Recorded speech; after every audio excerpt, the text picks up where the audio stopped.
ladies and boys and girls, children of all ages. Where's that echo coming from? I don't know. There it was. It was mine. Check. All right. Sounds great. All right, ladies and boys and girls, welcome to a brand new episode of The Side of Chaos. This is Patricio, a.k.a. Rocket. As always, I'm Sean. This is why you don't have a med card. I know. I'm getting it. This is why God has given up on you and your med card needs, because you can't even properly speak.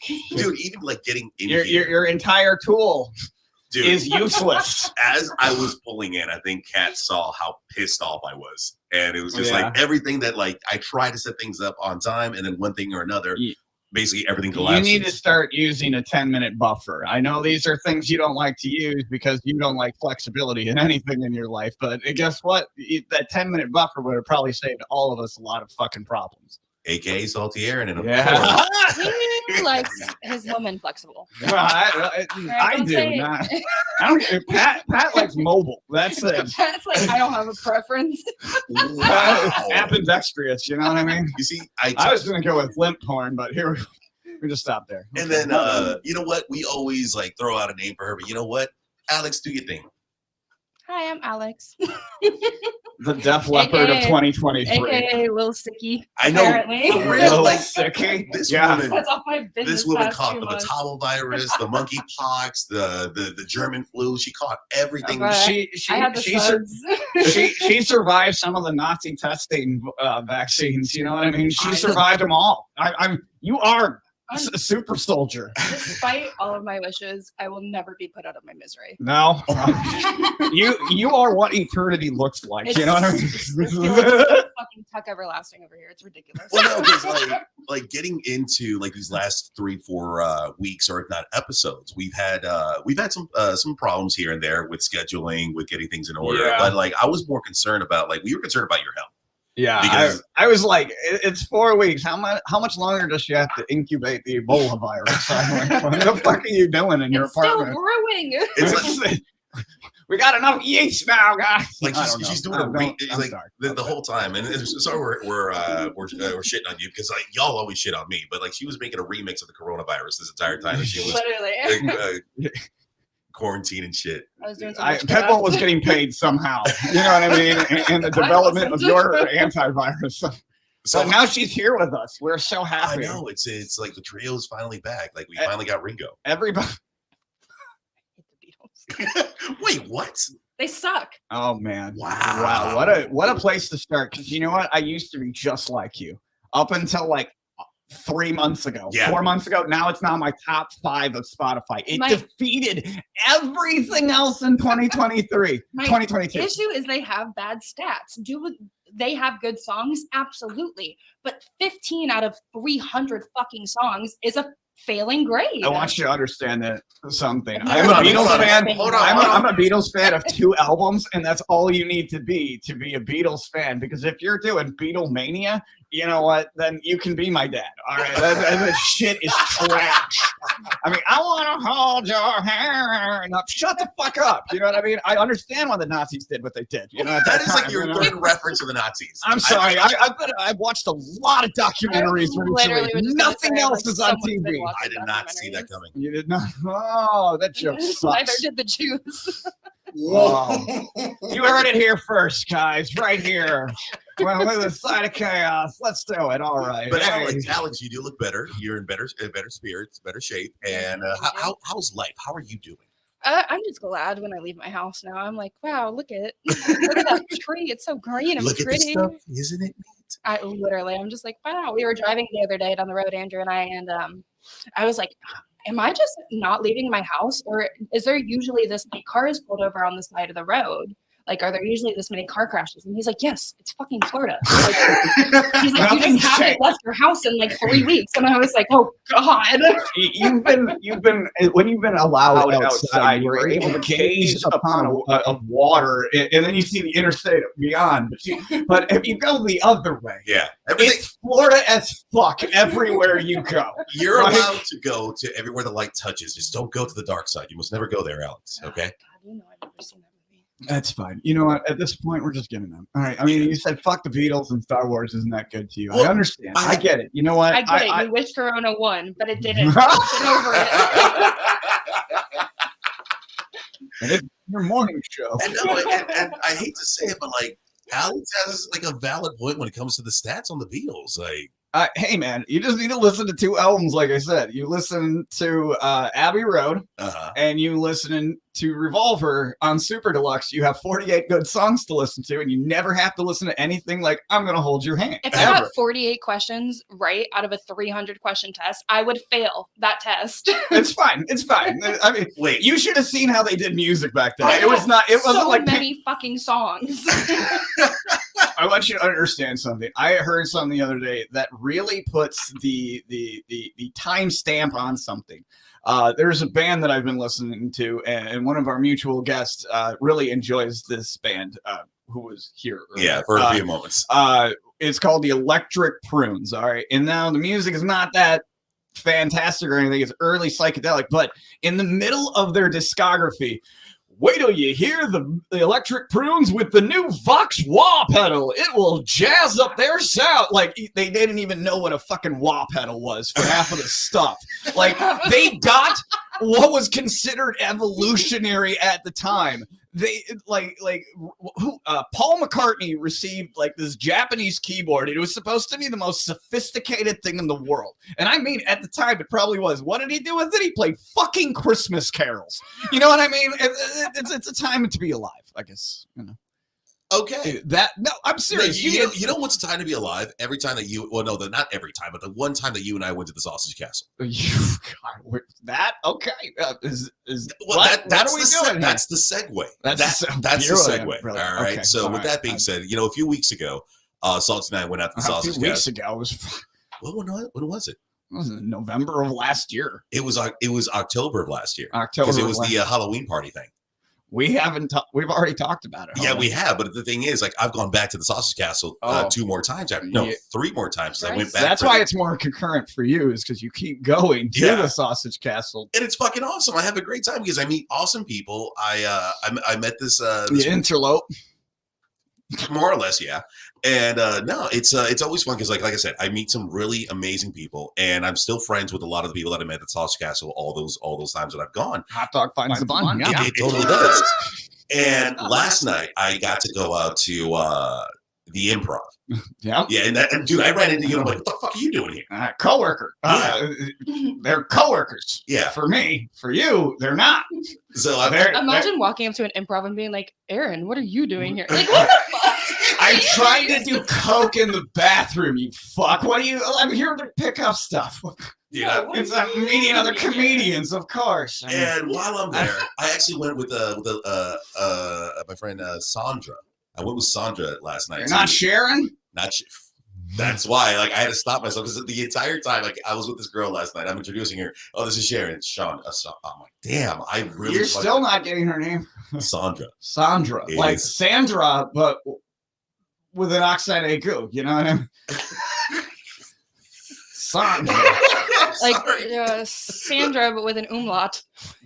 Okay, I love. Okay, besides all that, the 2 dots. What is that one called? Is that the umlaut? I don't know. Accent aigu is my favorite word in history. Accent aigu is. What did he just call us? Accent aigu.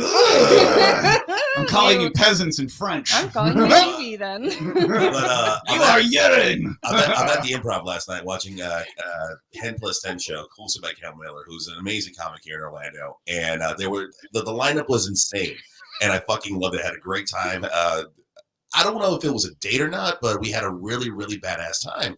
And wait, you don't know if it was a date, but you also didn't know her name. I'm a horrible piece of shit. Was that a Tinder date? Was that a Tinder date you failed? No. Well, like I said, I met her at the Sausage Castle, and I've been trying to hit her up for quite some time. We were able to come out, and like we had a blast. That's why she was so forward. I knew there wasn't. I was like, this came from somewhere. No woman that I know. It's not. It was just wit. You know what I mean? Like way smarter than Pat. Like every way. No, and during the show, she got up.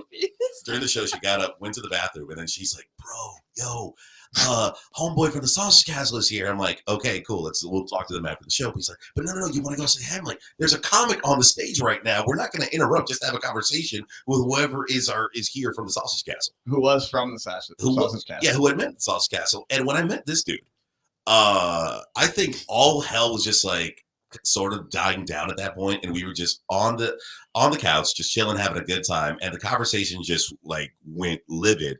And the girl that I was with last night, her sister tried to steal my jersey. You see how he said the girl I was with because he couldn't remember her name.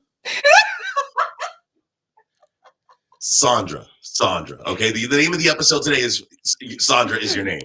But with that, you have to get the right thing above her name, or it's not proper. If you ask a New York cabbie how to spell his name, you better get ready to learn new things. And we're about to learn some new things right now with our guest, who I met at the Sausage Castle. And then the more and more I talk to him, the more and more I'm like, I need to talk to you. And then when we talked last night at the Improv, I'm like, dude, I know this is last minute, but can you be on the show? He's like, fuck yeah, let's do it. And then I am now bringing in, we're going to say, I wish I had like theme music just like to bring him in, but fuck it. We got Zito on the show. We got Zito on the show. Yo, Rob Smiles.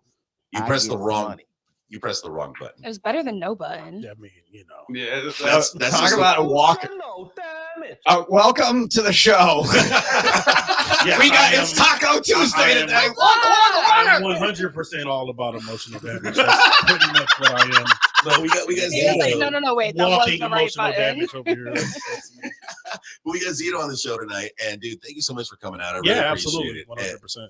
And the night that we met, how fucked up did I look that? Well, on a scale of 1 to 10, I don't even know how fucked up I was at that, honestly.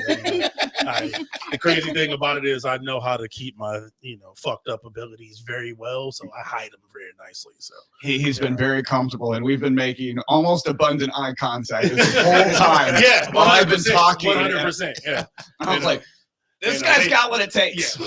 What they teach you in promo class is how to make sure you look at everybody every time that somebody talks to you. So I just naturally just like side eye everybody. And like, why the fuck are you looking at me? I'm like, I don't know. It helps. I'll go do this the whole episode. No. I'm just kidding. I don't know what anxiety is, but you just gave it to me right now. Yeah. That's what an alpha male looks like. But no, it's funny that you say that, Pat, because I totally now that you said the whole jersey thing and everything, I totally remember that like it was yesterday. Yeah, like she was trying to steal your jersey, and eventually she put it on. And then I think you and I had to get her to get it off. Yeah. Because you came to me and you were like, she's really trying to steal my jersey right now. I was like, oh no, that can't happen. I'm like, yo, you have to take this off. Get her to get it off. Yeah, Patricia does usually need help with that. Wow, how dare you? It was like, I want to say maybe 4 o'clock in the morning or something like that. I don't fucking know. It was just it was like. Well, now you're just incriminating yourselves. Well, no, I mean, the thing about the Sausage Castle is that like the party always goes on. Like it could be the sun would be coming up and somebody would be still doing something, whether they're drinking or whatever the hell they might be doing. Or whatever I was whatever the hell you were doing last time I was there. I didn't know how we. And here's the thing: I'm telling a woman to take off an article of clothing, and I'm not. It's at this point, it's not becoming consensual. So I don't want to get in trouble at the Sausage Castle for telling a girl to take that clothing off. That's when you need to go to help you rip it off. I'm tagging him in. I'm like, please, Bobby, I need your help. Yeah, absolutely. And I'm like, and it was a nice jersey too. I mean, it was a New Jersey Devils jersey. I'm like, come on, how dare you, sir? How dare you? It wasn't a New York. It was a Chicago Blackhawks. Oh shit, that's right. Yeah. I got Blackhawks wrong, you guys. That's hockey. That's hockey. You got it. Don't worry. I'll take one for the team on this one. I had to make the joke because I make that joke about sports. I actually do know sports hockey. Ball. Hockey is the only one that I know. So. And that's why you're still on the show. Okay. It was a Blackhawks jersey. I had to really take an L on that. It hurt, but I had to be consistent. But no, this is where I want to ask you because it got to the point where it was getting heated. Yeah. Because a hockey jersey is a minimum $150. Yes. And the value for me, it was beyond that. That's right. It was a Patrick Kane jersey. I remember that now. Yes. Yeah, there it is. I got all right, I'm going to tell you the how wheels are starting to roll.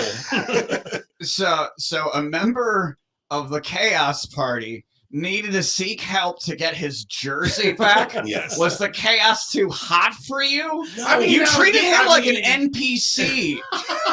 This is a fetch quest, but I need to get a tag team partner to go through the dungeon. It's dangerous. The dungeon being... I need him. I mean, granted, I'm 6'5", 300 pounds. I mean, it's like, and it's like you're typecasting him. You're an asshole. Literally, you could have completed that quest yourself. It's but he okay. Suge Knight gets help. The amount of women beat up white girl for Jersey. The amount of women who automatically just naturally think that I'm a security guard. Just because I'm like, wow, you can't just like naturally stereotype me. I'm like, oh my God, you're a security guard. Why? Because I'm black and I'm in all black. I mean, that's just usually why. What attire are you wearing right now? I'm wearing all black. I'm like, how many security guards do you know that wear retro Jordans? Like, come on. I'm like, I mean, yeah, very stylish one. I get it. Okay, understandable. But you are in the sausage castle, and that might be a way to rep among your previous coworkers on who's got the most heat in the bank. You know what I'm saying? It's like it's hierarchy of shoes. Absolutely. And then I'm not even the most muscular guy at the sausage castle. No, they were I'm like, there's guys that are jacked. I mean, mind you, I'm jacked, but still, it's like, He's like, don't forget. Yeah, by the way, I am also jacked. Like, I'm jacked, but I'm a huge teddy bear at the same time. Some fluff still in there. I understand that there are people that this man says are jacked, which fucking scares me. You know what you just told me? I need to buy a gun. Another for DeSantis. And no, to wrap up the whole Jersey story, it took a lot to get. We were in her car. We were in her sister's car, Sandra's car that night. And I'm like, you got it. I'm proud of you. I am in these Santa Claus. Claus on here. Stop it. I am in these Santa Claus shorts, shirtless, freezing, and I'm like, I need you to give me back this jersey. I don't have any. Pause. Because I've never heard this story before, and it seems like everyone else has. You mean she took the jersey off your back? Yes. So let me ask one more thing. She took the jersey off your back, but you couldn't get the jersey off of her? Because there are laws. There are laws that I can't take clothes off of women. If someone rips clothes off of me, she's also very, very feisty. And who else takes a fucking jersey off of a human body? Poison ivy. And I had to do this. I freaking had to record me getting the jersey back. So I don't have anything criminal against me. God, you're working at a law office has taught you a Jesus lot. Christ. Working at a law office. Hey guys! Hey! I need proof! And no, the worst part about it was I'm recording this and she calls me the wrong name. And I'm like, this kind of who the fuck are you to say? Wow. Yeah. You don't think it was intentional? You don't think she was like karma, motherfucker? Yeah, she's just funny. She just got you back. She's got a good sense of humor. That's all that is. Oh yeah, no. And finally the jersey. Was this person in your party? No. Okay. All right. Wow. We probably should have started with that question. And you know what? I'm off the subject. The jersey's off. We're The now. whole thing about it is for whatever reason she was infatuated with the Jersey. Okay, she was on something. You were very much so infatuated with the Jersey. That's a woman who's never been told no a day in her life. We made out for a little bit in the back bathroom. Before or after? After she took the jersey off, because she seduced me. Yes. I am a victim. She seduced me. See, I'm telling you right now, the wheels are starting to turn in my head. This bitch was just playing coy with you. You fucking idiot. Yeah, because I remember when you went in the bathroom and she went in there with you, and then when you came, and then when I came around the corner, when I came around the corner. And you guys came out the bathroom. I was like, wait a minute, she's got your jersey on? Because I said that. Yes. I was like, wait a minute, she has your jersey on?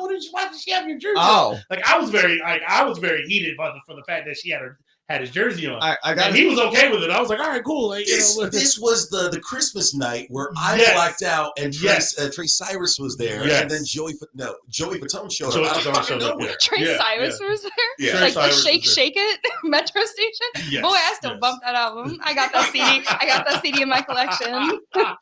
Thank you for your service. And the thing was, that was the day I lost my glasses. And I kept asking everyone, like, where are my glasses? Where are my glasses? No one had seen them. He can't see without his glasses. So you were blackout drunk at a party without your glasses. There are 4 hours on my purpose. phone. Now, mind you, the last photo I took was at 11:36. All right, and then the next photo was at 3:54 in the morning. You know me. I Snapchat, I record, I alibi like a motherfucker. Where do those photos go? Alibi like a mother. Jesus Christ, you sound like a serial killer. Literally. Like, I got an alibi all the time. I have an alibi all the time. That's why I got a friend to help me get my jersey back. I strangled the bitch out by the pig farm. He's like, what you didn't see is after we stopped recording. I was co-hosting the murder case. He was like, I thought it'd be a fun story for my podcast. I know I told you to start listening to murder podcasts, but fuck Patricia. I guess we'll have to be one right there, but no.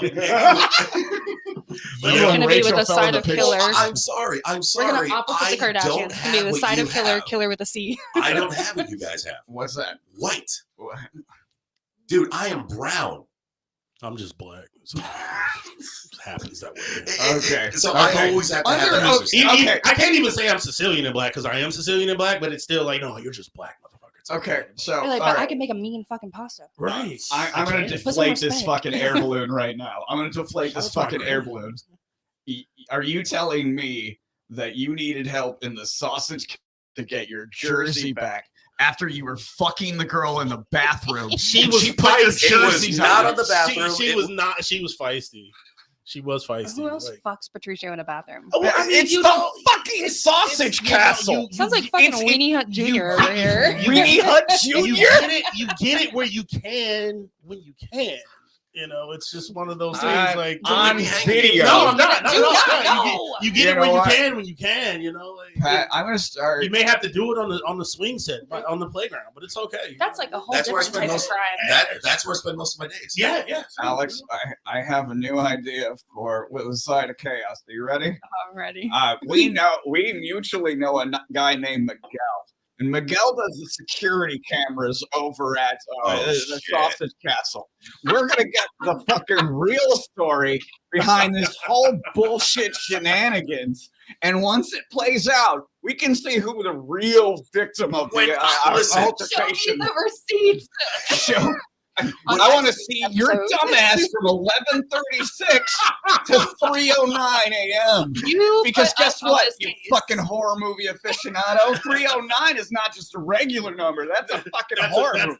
That's also an odd number in every state of the matter. Yeah. 3 is an odd number. 9 is a odd number. Was Jim Carrey there? You put us on this mission. You said, I cannot for the life of me figure out where those 4 hours went. We got you. Yeah, no. You want to know what's I can always research on the track. You know what? You know what? I'm a member of MikeBusey.com.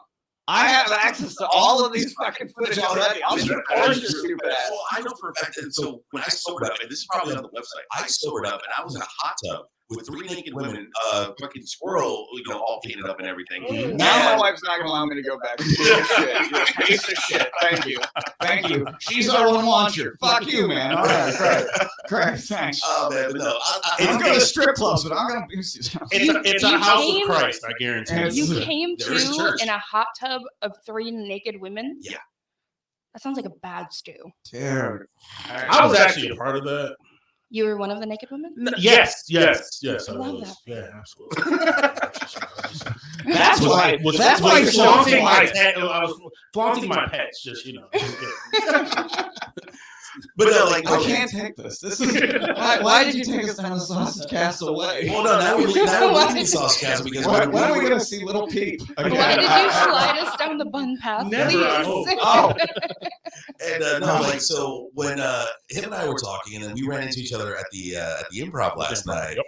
It was like, okay, I needed to talk to him because every time it was coming you up needed to ask him why he was one of the 3 naked women in the hot tub. Yes, absolutely. I don't know why I was one of the 3 naked women in the hot tub. The one thing that I kept hearing, the one thing I kept hearing over and over and over again from everyone around us is like, oh, he's a professional wrestler.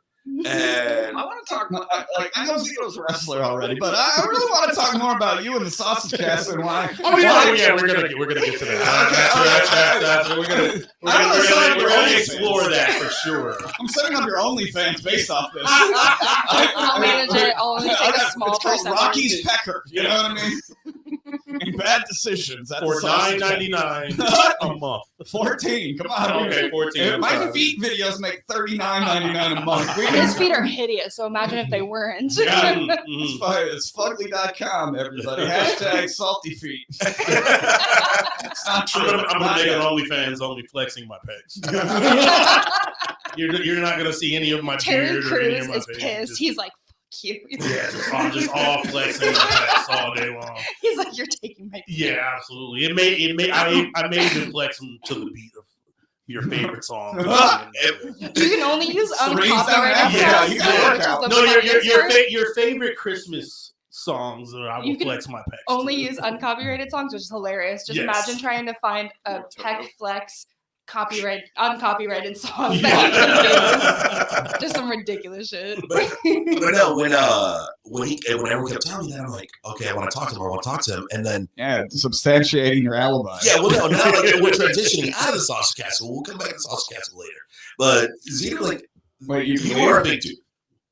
How tall are you? How tall are you? How tall? No, I'm 6'5". You're 6'5", and you're what? 325, 350? I wish. No, I'm 300 pounds. 300 Are you pounds. supposed to ask people that? To guys, it's okay. Yeah, to guys, it's okay. It's Yeah, like, the ladies that are like, you're gonna ask me if I weigh. I always guess lower than anything. I never guessed at all. My mother told me never do guess. Well, Not no, my mother, my grandmother. when they ask me, I'm Yeah, that's like, yeah, no, I don't want to get, yeah, that's a, I don't want to get like, oh no, like, I don't know what that is. No, wait, hold on. When they ask you, women ask you to guess their weight? Women ask me to guess their age and their weight all the time. If and they I'm ask like, you that is a shit, they slippery get slope. what they deserve. You answer honestly. I do not. I don't answer periods. Humble them so they stop bothering people and ask that. Do you want to do an experiment right here, No, right because now? I didn't ask you. Okay, but That's I'm the saying, difference. you want to know what would happen if I were to say the actual truth? I would get my ass slapped. Yeah, same. I wouldn't ask you. I would I get don't my want to hear ass the truth. I'm in denial, and I like living this way. I would get my ass beat if I said the weight of a lot of women in their But ages. if I ask you, like, fucking humble me. Do it. Well, I mean, What kind of weirdo asks you that? what is the proper way when like a woman the asks women you? in 2023. I'm still perplexed that people ask that. What? Millennials. Guess how much I weigh. Yeah, Tell me, that's it's exactly what they 74 say. pounds? Like, Yeah. what?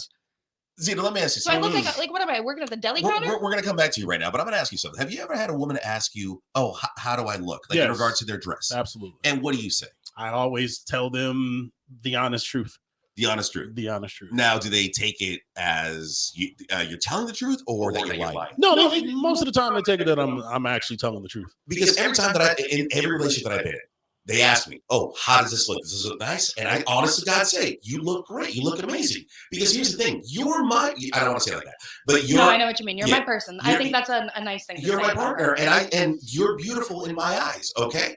And then no, now I'm gonna go change. Not even of the time He said everybody that thinks I'm the after gay he lost best his friend. glasses. Everybody thinks I'm the gay best friend. They're like, "Oh my god, how do I look?" I'm like, "Yeah, no." You look great, okay? Yeah. Like, yo, I would totally fuck you, okay? Like, I'm not the gay best friend. Like, okay. And sometimes you gotta play that role. Like, I just want you to know that, okay? Again, we are here in Sausage Castle. How are we?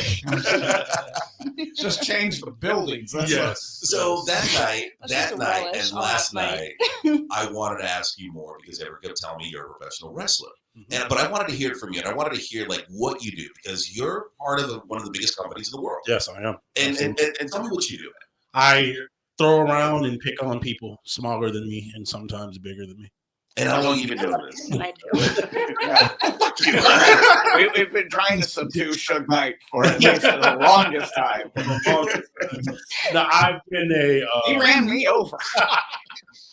I've been a professional wrestler now for 16 and a half years. Hell yeah. I can't even remember now. But yeah, Hell it's yeah. been- Roughly as long It's as been you since can. 2006 since I've been a professional wrestler, but I've been signed to this specific organization, Mm-hmm. this corporation, I should say, Yeah. since 2019. Oh wow. So like, let me ask you this: like, was it your dream as little dude? You wanted to do that? Yeah, that was definitely my dream to become a professional wrestler. Also wanted to become a professional rapper like Jay-Z, and I also wanted to, become a NBA basketball player as well too. I mean, yo, how sick would it be if you did like both of the first two? Yeah, that'd be dope. Like that'd be like song that you walk out to is your own fucking song. That'd be great. That'd be great. But yeah, no, like I feel like every kid that's ever grown up in the hood, from the hood, I'm black. Where else am I gonna be? But if you want to know what happens to the whites, just look at Patricia. Right, this is what the birds look like. Be grateful that could be you. But I had all those dreams of, I'm gonna do all of this, but being a black kid, no one ever had a dream of being a professional wrestler. They always wanted to be a basketball player or a football player, or go into the NBA or NFL or do something professional, and that's it. Actually, to be quite honest with you, I never thought I was going to be a wrestler. Like that was never like my whole career and this vantage point. I just was like, oh, okay, cool. And then after my knees kind of gave out on me when I was playing college ball, I was just like, oh, what am I going to do next? And then my homeboy was like, hey, you ever thought about wrestling? And I'm like, no, I have bad knees. How can I think about wrestling?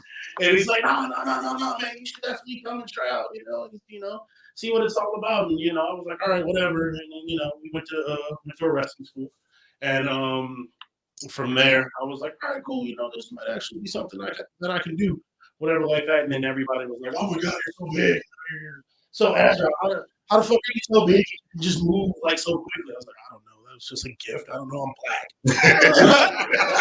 I have no idea where half of my genes come from, but it comes from somewhere. So it's the Sicily side. Yeah, that's it. Right. That's it. That's right. It's the Sicilian side of me. It's not the black side. Absolutely not. But so then they're like, yeah, man, you're great. You can move around, and you're so agile and everything like that. I'm like, yeah, cool. I was like, I have two fucked up knees right now, but it is what it is. So they're like, well, yeah, you want to try to really give it a shot? I was like, yeah, whatever. So then I started just wrestling in different, just independent wrestling companies in Florida. Yeah, I did the circuit and everything, and then shout out to Pops, Afa and Sika of the Wild Samoans that actually trained me in wrestling school. I went to WXW and got a chance to do that for a little bit, and that was really great. And then that's kind of how I got catapulted to from there. And then at that point, I was like, all right, cool. This was about 2013. 14. So at that point, I was like, you know what? All right, cool. This is great. I got it all out of me and everything like that. This is awesome. Cool. I'm done. And then my boy was like, no, man, you can't be done yet. You're not. He's like, you've ever thought about, wanting to try to go for one of the major companies? And I'm like, nah, man, I got bad knees. I'm like, nah, this isn't happening anymore. He's like, nah, man, you can do this. It was like, oh, man, I can't do it. So I ended up trying out, and then it was one of those things where it was like, don't call us, we'll call you type deals. And the first tryout didn't work in my favor whatsoever, and I was very happy. I was like, hell yeah, this didn't work out. Great. I told you so. I can sit back and relax. Play video games. But that 401k from the first time we were wrestling. Right, exactly. So then it came to the point to where I started at that point in time, too, I had also taken time away from the Sausage Castle as well, too, because I've known Mike Busey since 2009. Oh, wow. Yeah, so I used to host a lot of his parties and everything like that. Like kind of what I do now, where I MC and everything like that. I used to do that back in 2009, and then actually ran party buses from Disney to Mike's house. Oh, nice. And also for UCF to Mike's house as well too. So I was a Vista Way survivor. I'm Chatham Square. So, shit! Yeah. We both came from the same hood from Orlando. Yeah. Literally, we both came from the same hood. And I would sneak in through the Wendy's fence in the back. To get in. Oh, you know what? I got in with which is the Norwegian girls every single time. Man, foreign school was the best. Yes, absolutely. And the fact that I live right by where the foreign students used to live is I lived with a crazy ass motherfucker. We had 12 kicks in one of those fucking apartments.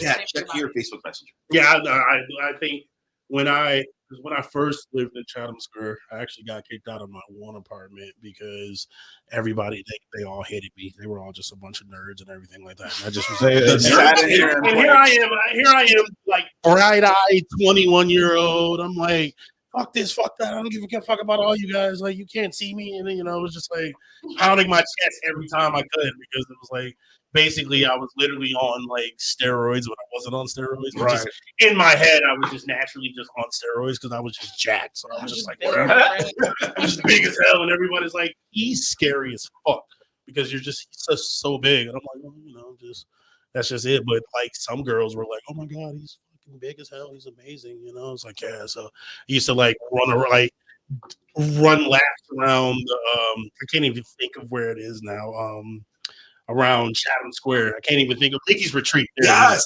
Mickey's Retreat. I haven't been down there forever. Yeah, no, that's what it was when I was there. It was Mickey's Retreat. I don't know what it is now, but I was there in 2000 because I worked at Disney from 2006 to 2008. Okay, yeah, I worked. Yeah, same. Yeah, same. We were coworkers. Yeah. So 2006, from like, I was 10 years old. Shut the fuck up. What? Jesus. And I told you, when you actually find out the age, it's like you've been shanked in a prison cell. Yes, and you're like bleeding your out. Heart just goes up, like your heart just sinks in your stomach. Like, I keep her around to make sure I'm not fucking losing. You know what I mean? Like, she's the credit card I need to make it through woke culture alive. Yes. I like what you said right there. That is really good. Yeah, well, you got to use your tools and resources wherever you can. That's me. Right. So you're this young 21-year-old. Yeah, I'm just. I picked you up. Shut the fuck up. I'm just a young brass. I'm just a young, brass, vibrant 21-year-old, and I'm just like, all right, cool, whatever. And then like, I used to like take my shirt off and just run around Mickey's Retreat and everything. I'm losing these guys. I used to just run around Mickey's Retreat just with my shirt off and everything like that, and then like people would be like, "Oh, he's fucking jacked," and and then like the girls would like try to like stop me and everything. Like, oh my God, who are you? And all this other stuff. So I would tell them who I am, and I'm like, I'm nobody. Still nobody to this day. Like, to let the professional athlete fool you. But here's the one thing. As someone who I grew up on wrestling. Mm-hmm. My favorite dude was Goldberg growing up, and like I was blessed enough to be at the Georgia Dome July 7th, 1998, when he went up against Hulk Hogan for the world title. Till today, I've never felt or heard a louder audience than I heard that night at the Georgia Dome. Because it was insane. And that was actually going to be the next question I was going to ask you. Like, who was like the dude that you looked up to? Because growing up with it, like there was always that one guy that stood above everybody. Yeah, absolutely. I mean, if we took it by eras, I mean, I looked up to in the 90s. I mean, I was a huge Ultimate Warrior fan. Ooh. I was a huge I was a Wild Samoans fan as well too. I was also a huge who is it? High Chief Peter Maivia, Rocky Johnson, big time. Huge Rocky Johnson man. Just because they were black, I'm like, oh my God, there's black people on TV. That's great, And then like, then from there, like if we go into like the early to late 90s, it was Farouk, only because he was or Ron Simmons at the time when he beat Vader in 1993 for the WCW World Heavyweight Championship. It's like, oh shit, like, well, yeah, that's another black guy. Yeah, I can actually maybe do this one day. And then, but I was a huge Ric Flair fan. I was a huge Four Horsemen fan. Like, I mean, when it came to factions, like I would be like, because I had brothers, so and that was cool, like growing up with brothers and growing up with cousins and everything. And I had sisters as well too, but growing up with all of them, I was like, we were like, hey, like this faction is dope. Like we need to be a part, like we need to make our own Four Horsemen. And we would do that, I think at one point or another, like the people our generation did that. Like we had the idea, like you had X Factor, baby. Yeah, absolutely. You had your persona, you had your finishing move, you had all this crazy shit lined up in your head. And it was just like watching these events live, watching it on TV, it was like my escape growing up. Absolutely. Because what you guys do is not for the faint of heart. It's not just because you can lift, just because you can run, doesn't mean you can get in the ring and do what you guys do. No, absolutely not. And the biggest misconception is the fact that yes, It is scripted to a degree, but everything that we do is actually real. Yeah. We actually have to do those moves and do everything and stuff like that. And there's been, thankfully, not so much now. There's not been a lot of injuries and things of that nature, but you know. You mean you have both your ears? I do, I do, and they're not cauliflower either. And that's the good thing about it too. And I mean, also, when I'm not wrestling, I do practice jiu-jitsu as well too. So like, I'm actually a legit badass. Like, I can kill you if I want to. But it's just, I wasn't gonna fuck with you at all.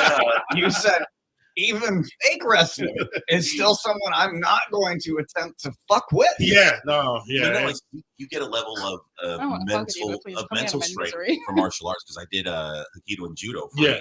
Yes, and it sets you on a different mindset when it comes to literally just everything in life. Like, absolutely. I feel that, and I'm sorry for saying it like this, people who practice one form or another of martial arts have a higher level of discipline than anybody else. Yes. And for you as an athlete of that specific sport, dude, there has to be beyond dedication. Oh yeah, 100%. 100%. It has to be. You have to have the dedication and the know-it-all to be like, okay, like, not only because you're not just working for yourself, you're working for your partner as well too, the person that you're going up against. You want to make sure that you don't hurt him, and likewise. Mm-hmm. And the thing about it is the fact that there are times where, if you wrestle against recently I just wrestled against John Cena. Yeah, I'm spoiling it here, but I recently. I'm trying not to jump. Yeah, no, I know. Well, yeah, no, I'm spoiling it for the rest of the. If you don't know who I wrestle for by now, then you live under a rock and you need to figure it out. What did we used to say for Anthony when we didn't want to say his company name? It was like quadruple A. It's www. Right. Yeah, exactly. A. I wrestled for the WWF. Okay. We're taking it back to the early World Wrestling 60s. Federale. It's really great. Worldwide Wrestling Federation. That's who I wrestled for. Okay. Yeah. I still call it that. I thought the F was going to stand for friends. No. Worldwide Friends. No, we're my special friend. Not run by Vince McMahon. No, not run by Vince McMahon. No, what was the World Wildlife Foundation? World Wildlife Federation, yes. World Wildlife Federation. Yes, that's what they're called, the World Wildlife Federation. I love pandas. Yeah, absolutely. Right. And dolphins. Right. But it's like the World Wildlife Federation, you have a panda as your logo. It's nowhere close to wildlife, but okay. It's definitely not. A lot of big things, though. A lot of big things moving around. So going back to, as a child, as a teenager, loving the sport, you are part of a small handful of people that get that call from the big dude. Because everyone in the circuit, everyone who's going to the school, doing the rounds, you're waiting for that one call. Yes, I'm still waiting for that one call technically, but I've been the right stage and everything like that. I've been on the main roster a few times. I've been doing other things that weren't exactly on the main roster, but before a Monday Night Raw, there was a main event, and I've been on stuff like that. Congratulations, dude! 100%. Thank you. Yeah, no, absolutely. I appreciate it. I'm still kind of sort of waiting on that big call and everything like that. I mean, as crazy as it sounds, I really have to thank the pandemic for the reason of why the fact that when Governor DeSantis, that's the only thing I'll ever thank him for in my life. When Governor DeSantis decided to make us essential workers, and I was like, hell yeah, that's great. And then that's when I got the call. It was like, hey, you live in Florida, don't you? I was like, yeah, I live in Orlando. And they're like, hey, we're going to be doing this at, here at the Amway or here at the Performance Center or here at, wherever. And we're going to need you.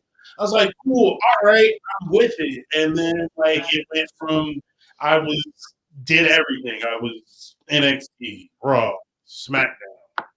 SmackDown was my favorite.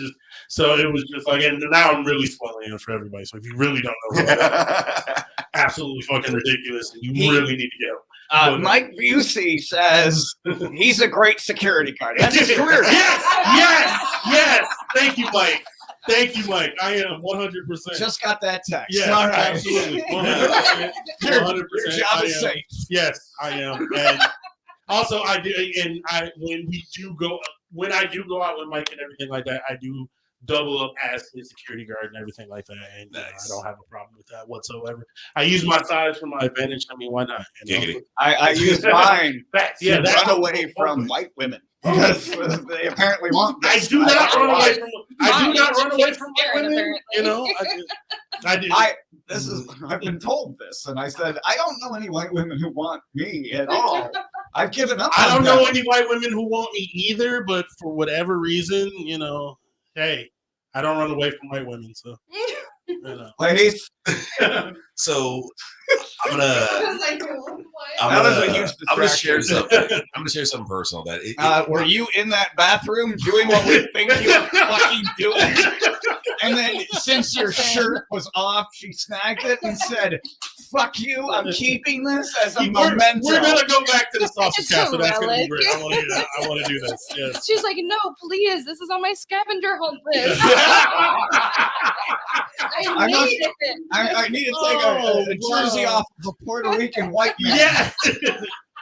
And not just any jersey either, just a Chicago Blackhawks jersey. It wasn't anything of real significance. I mean, you know, I only say that because I'm a Detroit Red Wings fan. But still, you know, it wasn't anything. Fucking go.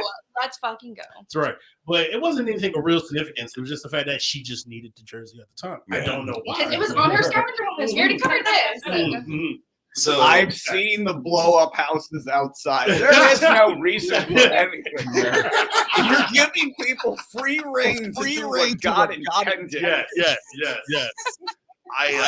Which is for me sitting in the putt-putt course for so goddamn just had like a half an hour. I just sat there and just sat there the whole time. So this was insane. And I sat in my favorite place. I refused to go. I just like no, hold on, wait.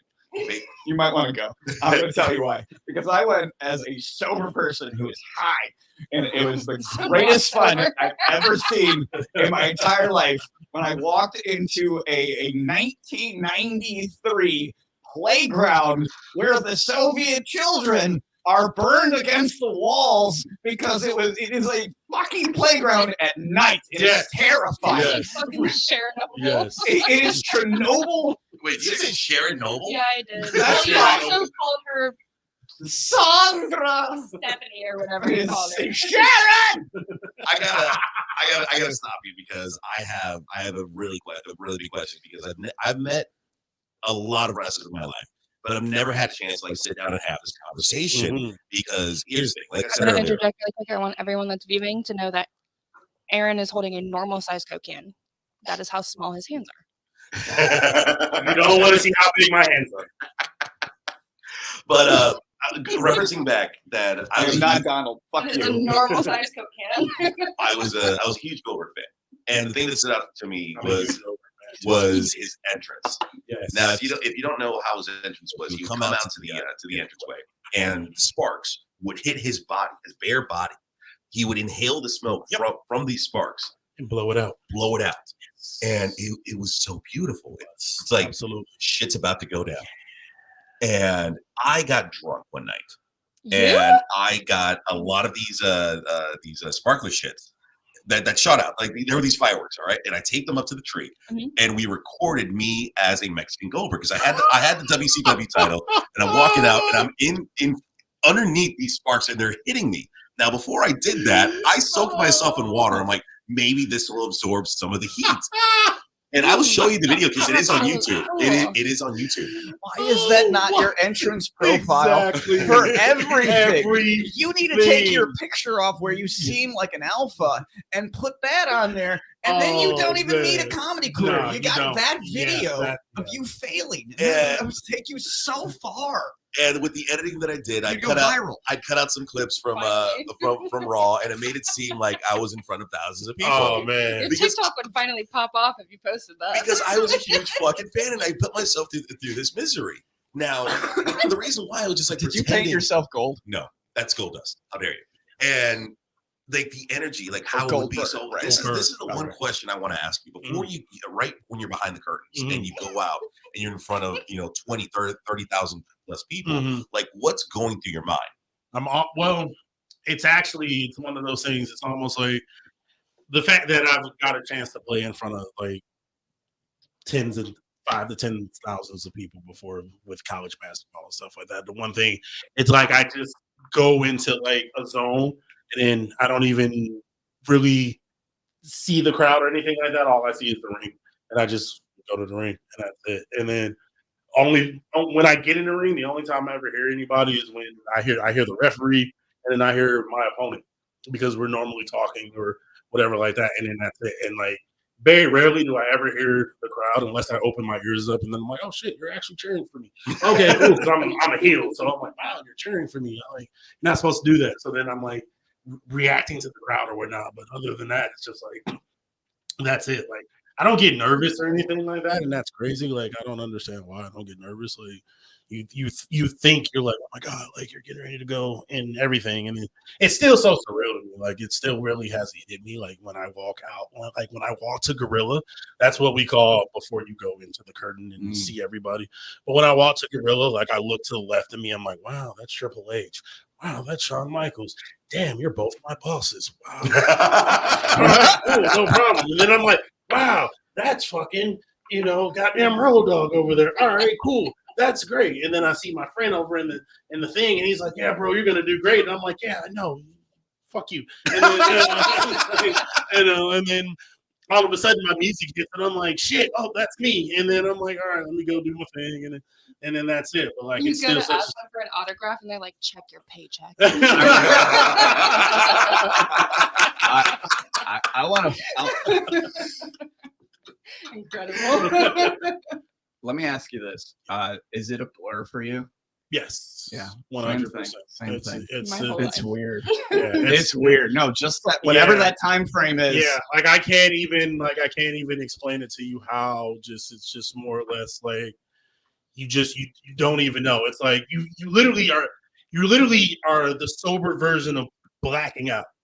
It's like you walk out there and you're just like, I know where I have to go. I'm gonna get there, and that's it. And I know what I have to do, and that's it. And then I want to do this, so I don't want to fuck it up. I want to make sure I do it right. Yada yada yada. This and the third. Memories. Yeah. You go through everything right before it is the moment before the big release, and if you fail to do it right, it fucking stumbles your way until you get your hands right back. Yeah, it is such an ass. The most when I used to box in my younger years, the most I ever fought in front of was about maybe 2,000 people, and like that moment right there caught me completely. That's 1,500. 1,500. Oh, we were like 15. I thought Grumpy's open not mic 15 people to Madison Square Lobby. Yeah, Madison Square Lobby. That's lobby. No, I was right. You're not McMahon stage. Well, no, like the most people I ever fought in front of was when I went to San Juan for an exhibition match, and it made me nervous. It made me so out of my element because I'm like, this is too many people. Because prior to that, like I'd probably boxed in front of like maybe 80, under 200 people. So it wasn't that. Just to clarify, 80,000 or 80 to 200. 80 to 200. We just gotta fact check. Yeah, these were civic centers. I was always like at open matches, like, and no one's there for the open matches. They come out for the big ones, especially for boxing. But it's just formality. It caught me off guard, and then like for you to take that on a multiply by 5 and even more, and the fact that you're so humble about it is refreshing because we hear all these times about celebrities, athletes who are in the spotlight, and to them it's nothing. But like I hear it from you, and it's fucking genuine. Yeah, no, like I tell people all the time. First of all, I'm not a celebrity. I don't like everybody. Like, oh no, you're something. No, I'm nothing. I'm absolutely nothing whatsoever. I'm just a normal kid from Detroit, Michigan that kind of living his dream, and the dream is still kind of surreal. But the whole fact of the matter that I have to be humble on the fact that I've wrestled in places in gymnasiums. When you hear certain superstars, like when you hear a Roman Reigns or John Cena or somebody like that, or like a Bryan Danielson or a Swerve Strickland or somebody like that, say, hey, I've been to where I've wrestled in gymnasiums and it's only been 50 people. Or you hear Seth Rollins say, hey, I've wrestled at a civic center and it was only 200 people. Yes, I've done that. Where you hear people say, oh, I've only wrestled for pennies. or I've only wrestled for $30, or I've only wrestled for $300. Yes, I've done all of it. I've wrestled for absolutely nothing. You know what I mean? And I've wrestled I've wrestled at the Sausage Castle. And I've wrestled, and that was hey, what you do in the pleasure tent is your own business. But no, and shout out to my BC and FCW and everything like that. That was some of my most joyous years of wrestling, even outside of the independent circuits and all of that stuff. Just being able to have to wrestle for him and SCW and getting shine from that was great. And then, to where I am now, like I still say to where I am now, if it wasn't for SCW and Mike Busey and AJ Francis and everybody making me, having me get back into the ring and being like, hey, look, like, you're a big motherfucker. Like, we need you. Like, let's get back in here. I'm like, yeah, all right, cool. 100%. So, if it wasn't for them, I probably wouldn't even be where I am right now. We wouldn't even be here doing this podcast. But it's I have to think about how I have to always be humble. I have to always be respectful and everything like that. Just knowing that hey, all of this can end tomorrow. This isn't etched in stone or anything like that. I mean, I'm on I'm 3 years out of into a 5-year contract.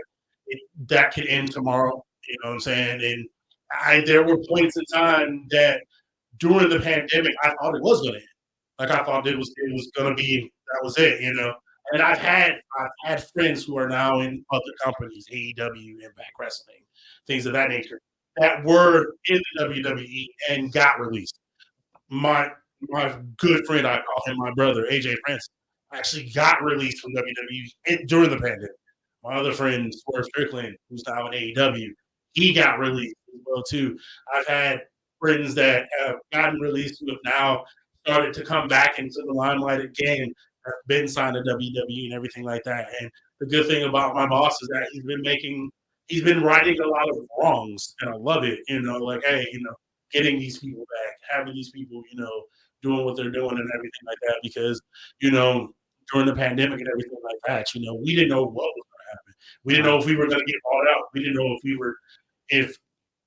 we were going to get sold to somebody else or anything like that. And that's still some of the rumors that are happening now. We don't know if we're going to get bought out and sold. We don't know what's happening. It was refreshing, during the pandemic, because we all needed that distraction. Because we were home, we watched every category on Netflix. We'd gone down the rabbit hole of YouTube. I'm still lost. Like I never came back from being found. Like I was watching like the normal FX TV shows, and then the pandemic hit, and now I'm watching weird French murder films. You know what I mean? I'm like, I'm not normal anymore. I don't know what's happening. I don't even understand French.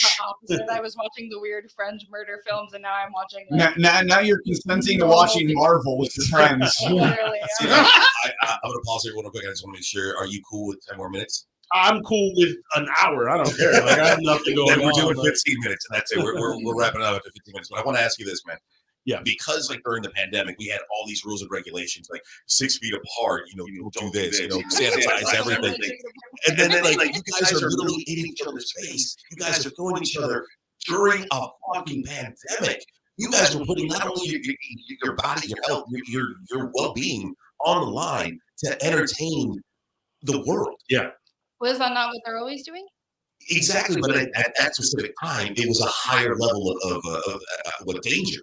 Yeah. Because of this unknown virus that was killing people left and right. And these guys are out there risking their lives just for the sake of sport. Mm-hmm. Right. And I gotta applaud you on that, because I'm a huge wrestling fan, and for you guys to do that, I'm kind of tearing up right now.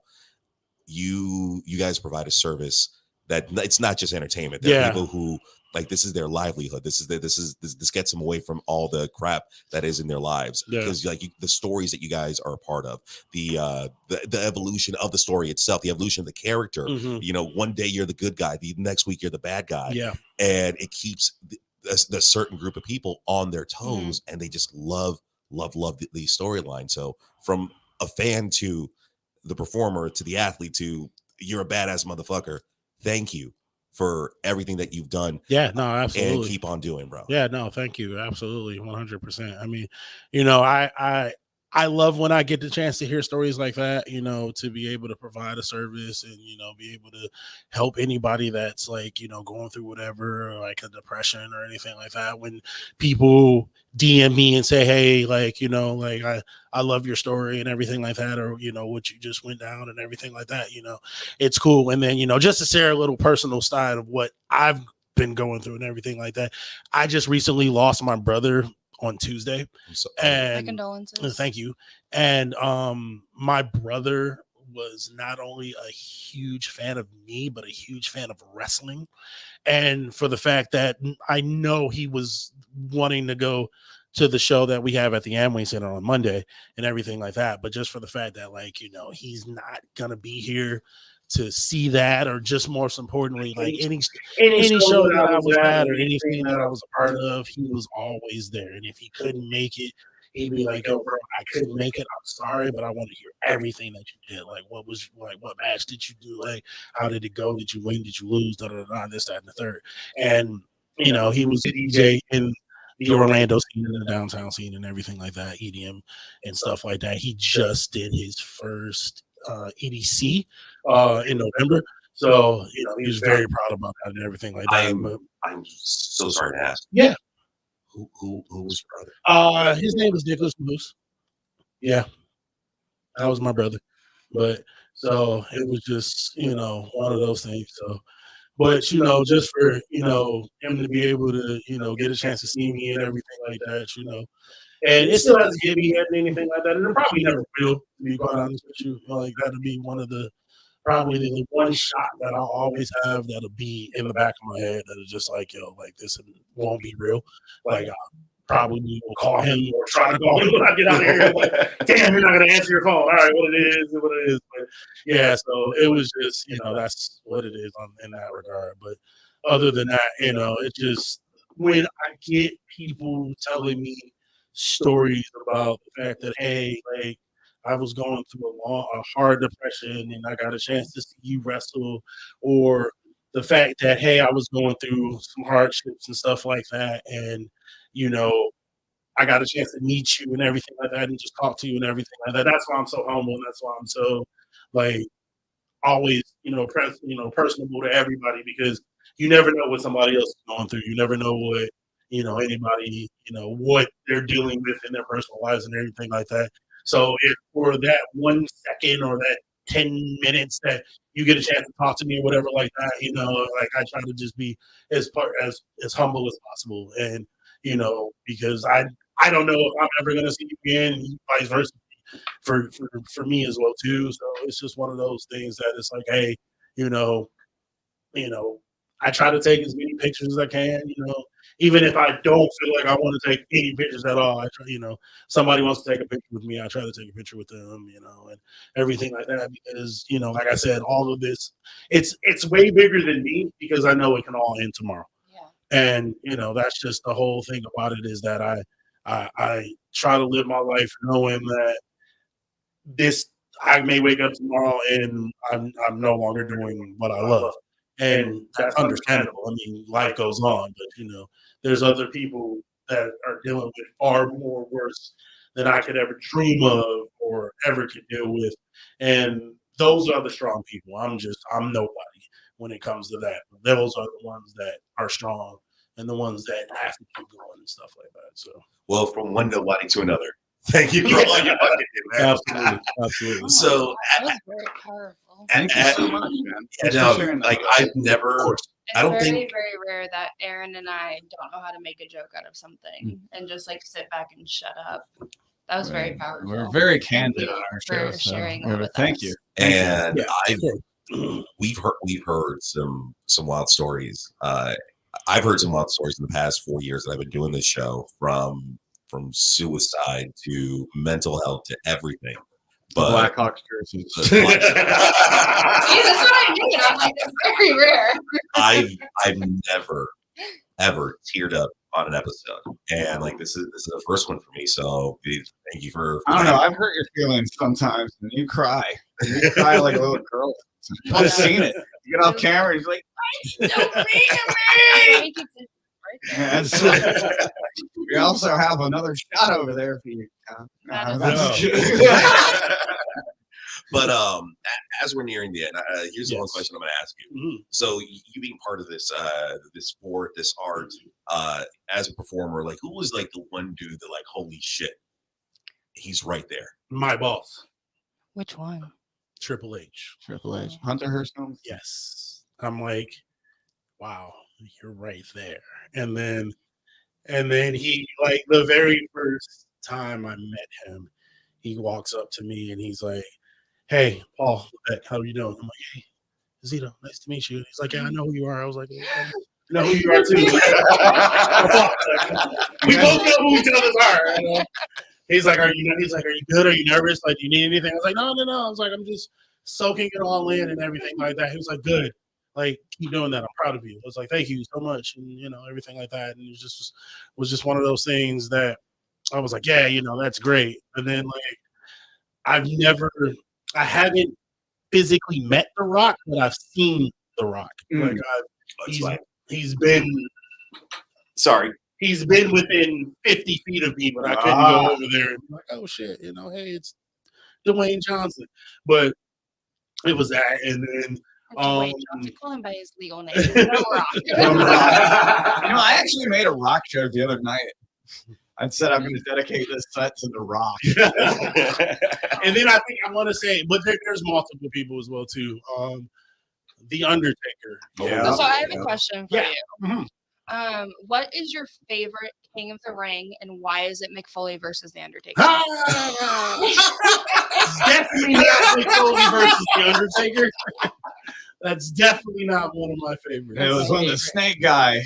Never mind. Actually, I was going to very. That's a great question. I want to hear this. And actually, my actual favorite King of the Ring moment was actually when Stone Cold Steve Austin won and donned the name Austin 316. Oh shit! Yeah, that was one of my favorites. I was like, yeah, I'm like, hell yeah, Austin 316 just kicked your ass. Yeah. Let's do it. I'm gonna push my agenda again. Who's your favorite Mick Foley character? My favorite Mick Foley character is actually Cactus Jack. Oh, Mankind. Yeah. I always want to say Mankind because one. Yeah, the Undertaker King of the Ring. I love the Cactus Jack moniker because I love the Cactus Jack moniker just because, first of all, I would never in my life be as that. I could never be hardcore. You can never fucking like. I will never get thrown into tax or anything like that. Yeah, you still have both your ears. The biggest thing I've ever gotten thrown into was a table, and that's it. Like, you can slam me in the table. Yeah. Nice. Like, you can slam me in the table any time of the year. I love that, but like I'll never go through tax. Anything pointy? Yeah. But no, I'll never do thumbtacks or anything like that. You'll never staple me or anything like that. Like, you'll never draw blood for me or anything like that. I hate that stuff. I'll never do. He's the king of hardcore. I'll never be hardcore like that at all. And I'm like, yeah, you have a way bigger dick than I do, Mick Foley. It's okay. That's great, I'm being played with this, or interject for as long as I am going to. I have one more question. Yes. So, because I don't know why, but I was expecting you to say Cactus Jack. Are you familiar with the whole Travis Scott thing that happened where he did? This is the only time I think I've ever had a interjected random. I love the fact that you're having like a Travis Scott and Cactus Jack. You're setting this up like a fucking burn. I can't wait. I already had this soapbox moment on this show once many moons ago because you guys were like, "Do you have anything to say?" And I was like, "Yeah, I'm really pissed about this thing happening." And I just talked about it for like 10 minutes. You guys were like, "What the fuck is she on about?" I was livid. I don't know your opinion on it. I didn't like it. And I think Mick Foley was way too nice about it. That is how Mick Foley is. He's very, Mick Foley, if you're watching, please sign my hard copy of Have a Great Day. Yeah. Have a nice day. Oh my God, I'm Mick so Foley. sorry. Yes, I know what it's nice called. day. Have a nice day. Have a Nice Day is a very good book, by the way, too. It's a great book. Absolutely great book. And if Mick Foley is watching, I love you. You already know that. I love you more. Mick Foley, if you're watching. But no. Mick, again, I was gonna wear it today. I'm so sorry. Again, Mick Foley is super humble. He's super nice, and I understand why he was so nice about the whole idea and everything like that, because it gives him relevance as well too. And a lot of people don't even a lot of Travis Scott. I can tell you right now, 99% of Travis Scott fans have absolutely no fucking idea who Cactus Jack Which is. is why he got away with it. I'm pissed. He literally told people, he was like, I'm so sorry to interrupt, but he was like, no, I don't know who Cactus Jack is. Yeah. I don't watch WWE. And then I'm like, roll the tapes, dude. You were just at a live WWE event like 6 months ago freaking out. Shut your mouth.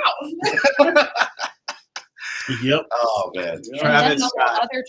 You are being shamed here on Chaos. As you should. Hashtag Wasock. It's not the first time I've done it, and it won't be the last. All right, Travis Scott. Travis Scott's one of my Alex is coming for you. We're gonna wrestle. Celebrity. She's talking about you, Travis Scott, not me. Oh no, I would lose. But put me out of my misery. Actually. Oh my god! Right now, as we're wrapping up, I'm at the final question. Yes. All right. Absolutely. There can be more questions. I don't care. The one thing that you want the fans to know, like people who love the sport, who follow the sport, who like the sport is their lives. Like, what's one thing like a fan should know? That if you ever see me on the streets, please do not hesitate. Don't hesitate at all. Don't hesitate to fight me. Yeah, like you can.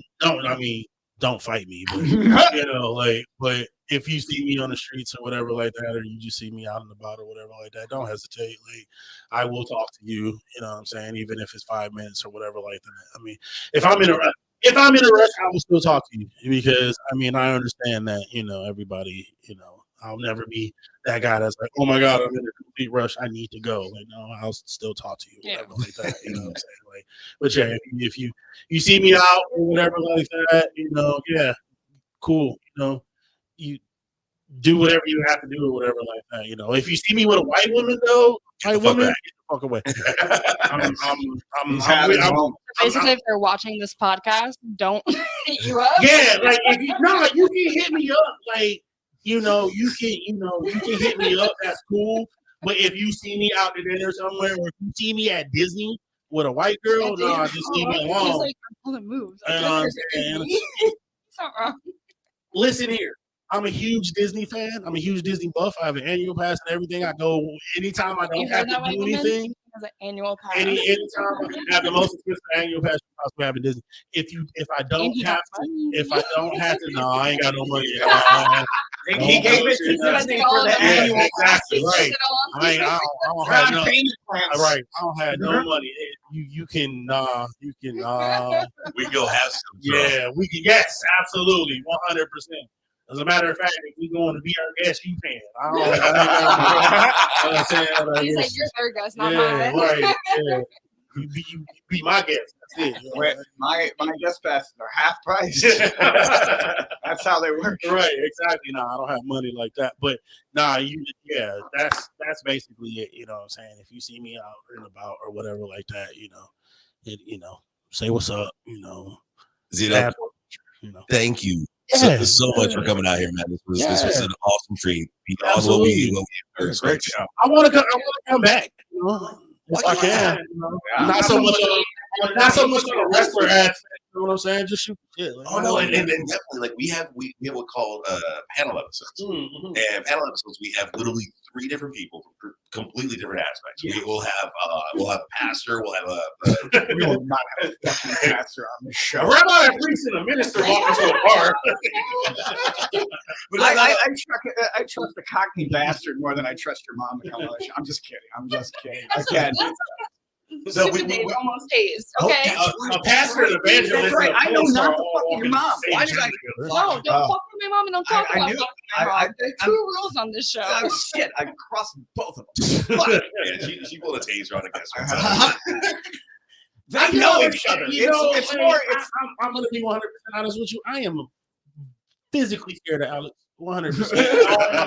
Don't let the 6'5", 300-pound frame fool you at all. Like I said, I am a teddy bear. I am a teddy bear, and I am physically I am physically afraid of Alex. You know what I'm saying? I want none of the smoke. I want no smoke. You know what I'm saying? You know what I'm saying? I live my life, a quarter mile at a time, and I want to continue that. You know what I'm saying? Like, I don't want no smoke. I want to see my family, all that good stuff. Like Dominic Toretto say, family, I'm the family. You know what I mean? I want nothing. I don't want none of it. I love that this is so funny. If you see me with a white woman, leave me alone. But you are so scared of white women. No, look, listen. I'm sorry. No, a white woman. I'm afraid of Alex. I ain't afraid of all white women. I'm afraid of Alex. A white woman. Okay, A white woman can be your best friend or yes. I'm not. Hey, listen here. I'm not afraid. I'm only afraid of Alex. I ain't afraid of all white women at all. You know what I'm saying? White women protect their kings. It's okay. You know what I'm saying? I guess we're not going to Disney. Half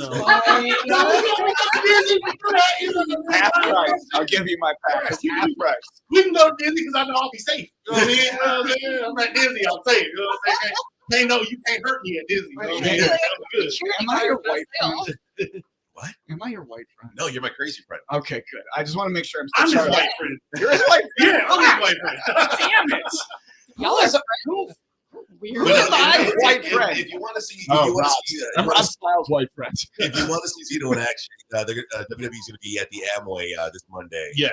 For taping of Raw, right? Yes. Taping of Raw, live event actually. Nice. On USA Network, 8 p.m. Monday. You said Amway? Amway, yeah. Amway. You can also see me Tuesday nights, 8 p.m. USA Network, NXT. You can also potentially see me on Hulu for Main Event as well too, and then sometimes you can also see me on SmackDown as well too. Hey, this man was talking mad smack earlier. I'm not a celebrity. I am not. I am not. I'm not anywhere near Hulu. I'm surprised I'm in YouTube. I have to. I can't afford a Hulu membership. I got Hulu free from T-Mobile. To me, I can't afford a Hulu membership. Between the year passes and Busey's and that thing with Disney, he's broke. You can't ask for any more. And a car payment on top of that, he's broke. It's those memes that try to teach you how to I'm budget. already paying for Disney Plus as it is. I'm broke. I had to siphon my mother's Netflix account. You know what I'm saying? It's like those memes that teach you how to budget, and then it's like I spend $300 on groceries. I spend this much on rent, and then it's like $7,000 on Disney annual. Exactly. Right. I had to siphon my mother's Netflix. You know what I'm saying? My mom was like, "Hey, baby, you want my Netflix password?" I'm like, "Yeah, I'll never watch it, but sure, I'll take it." Salty, where you going to be at this week? I'm going to be at Port St. Lucie this weekend at opening for Duncan J. About 4 other people who went to opening for Duncan J. Streaming on Hulu. Not streaming on Hulu. More than likely going to be chased out like a fucking pariah because I'm going to make them feel uncomfortable for being themselves. Okay. Alex, where are you going to be at? At home. Oh, really? Why was this? Sorry, she's still incubating. If it makes you feel any better, I will also be at home as well too. I have 3 things to say to the viewers. I will be at home. Also, I still need a job. I do too. I need a job too. Give me your Hulu logins. And also, I think notice how me and Pat share one and still don't give it to Alex. Yes, which I don't want to do. They include me in the group chat when they exchange these ideas, and then they don't exchange the username and the password. This is true. They talk about sharing things, and they separate me from the message. Share the actual information. Well, kind of I gotta tell you that messages between me and Pat are probably the most sporadic things of thoughts ever. I was like, how much shrooms should I take? One night, and then I took half of what he said. And then the other time is, I don't know what the Hulu password is again. Okay. Scroll up, bitch. Scroll up. But no. Scroll up, bitch. My third thing is, I think we just realized maybe we don't need real jobs. Maybe we can just you can pay me and I will tase you. This is why I'm scared of Alex, viewers. I want you to know this off rip, okay? This is why she's trying to tase people for no reason. Alex, if you're she's trying to tase people for a king. No. I know someone who's gonna help us get you monster you need to be.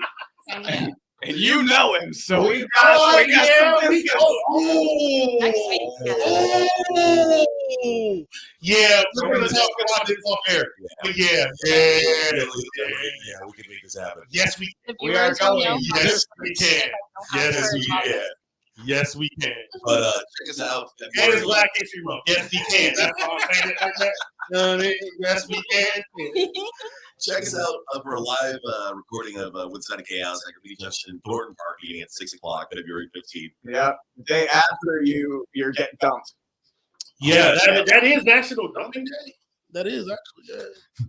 Catch us. I don't know what you guys are talking about. She's up like, Hey, if you trying to take me out for Valentine's Day too, I know it's a Tuesday and I'm not going to tacos, so I don't like tacos. But wait, trying to take me out for what?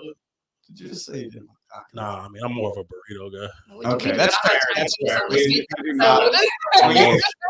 But yeah, no, if you trying to take me out on a date for Valentine's Day, you can do that for sure. I just like taking blowjobs. That's it.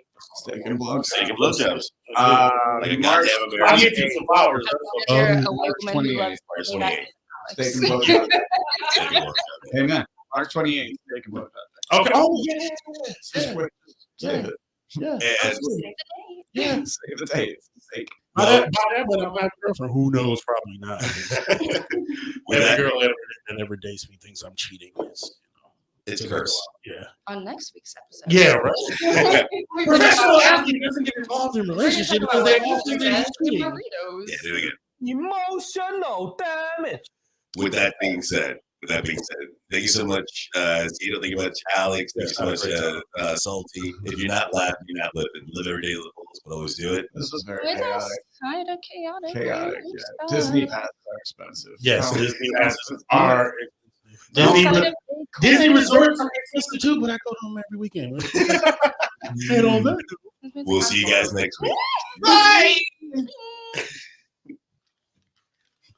Holy shit. Oh. I'm so sorry I went expected. No, I'm great.